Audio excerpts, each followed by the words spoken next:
Assim, estava travado. Eu separei aqui uma situação ainda no ambiente do skatista, é lá da nossa lista, se eu não me engano. Nós temos aqui um skatista, está descendo do ponto mais alto, novamente. É um skatista, como eu citei do outro, né, estático. Eu não estou praticamente considerando a energia que ele vai adicionar com o movimento do próprio corpo. Ele tem aí 70 kg de massa. Deixa eu ver se eu consigo botar aqui uma caneta. Tem uma canetinha que fica aqui, não vai ter não, é lá do PowerPoint. Bom, para eu poder marcar. Tudo bem. Então ele tem 70 kg, ele está partindo do ponto mais alto da rampa. O ponto mais alto está a 12 metros de altura e ele parte do repouso. Então a gente já pode fazer a leitura de que a energia cinética dele no ponto A é zero, ou seja, ele está partindo do repouso. Por outro lado, a energia potencial gravitacional dele no ponto A, essa sim, vai ter um valor. E aí o que acontece? Ele desce do ponto A e abandona a pista em C. Ele faz essa trajetória, passa aqui por B e chega em C. Para tocar a rampa, enfim, fazer a ascensão e possivelmente continuar o movimento aqui em D. A pergunta nesse exercício é um pouco mais elaborada. Eu separei um exercício um pouquinho mais trabalhoso do que os demais para eu poder resolver com vocês. Então o que acontece? Ele pergunta o seguinte: ao passar pelo ponto B, o ponto B faz parte de uma curva de raio 3,5 metros, ou seja, esse fundinho aqui faz parte de uma circunferência de raio 3,5 metros. Aqui eu listei as alturas típicas, né? A primeira altura que eu já tinha citado, a altura A, e aqui o fundo da pista está desse nível aqui, 5 metros. Como eu comentei anteriormente, a gente tem que sempre olhar as alturas em termos da referência comum que a gente esteja olhando. Baseado nessas informações, ele pergunta o seguinte: qual é a reação normal do ponto B sobre o skatista? Aí vocês vão falar assim: pô, Milton, mas você falou de energia, na hora que você traz a pergunta parece que você está me lembrando de dezembro do ano passado, de novembro, quando a gente estava trabalhando leis de Newton. Mas é porque eu escolhi realmente o exercício mais elaborado da lista. Os demais são um pouco mais diretos. E a gente vai exercitar aqui sim a energia mecânica, né? No final do exercício, o que a gente vai fazer? A gente vai começar traçando as forças associadas ao ponto B. Já começando aqui a reação normal, vou desenhar no próximo slide. Está para cima. Para baixo nós temos força-peso.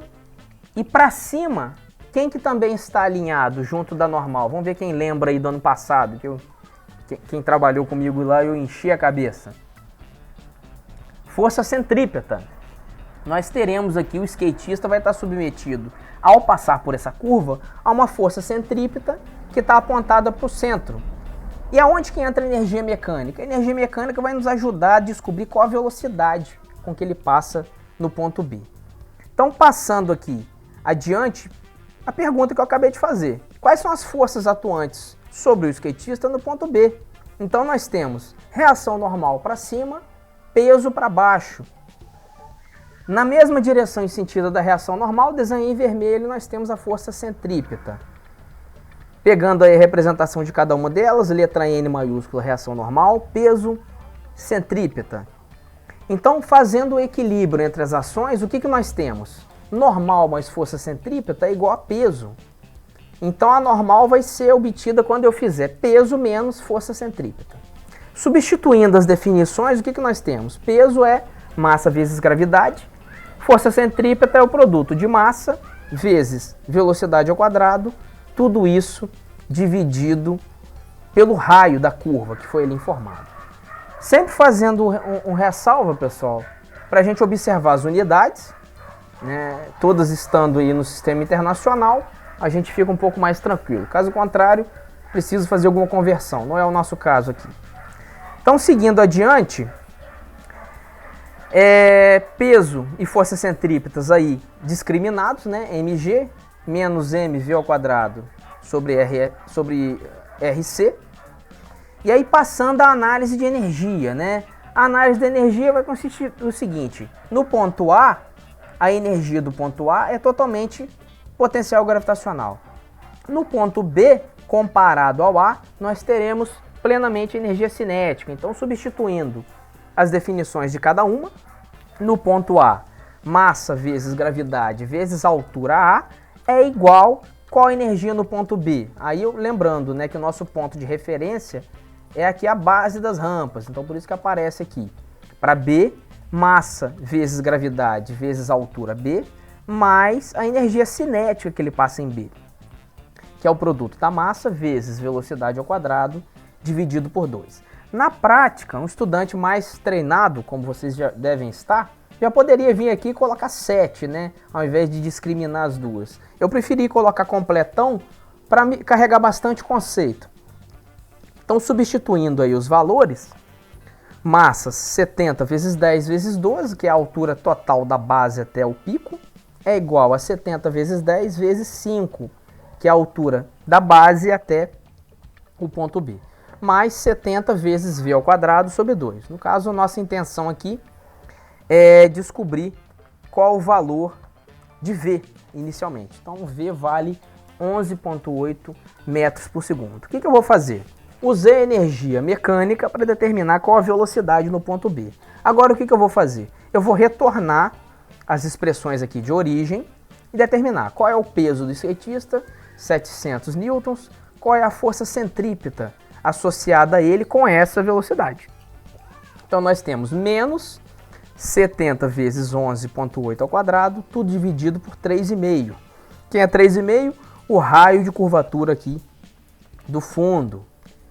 Fazendo aí as operações, a força centrípeta, lembrando, né, ela traz consigo esse sinalzinho negativo, então menos 2.785 newtons.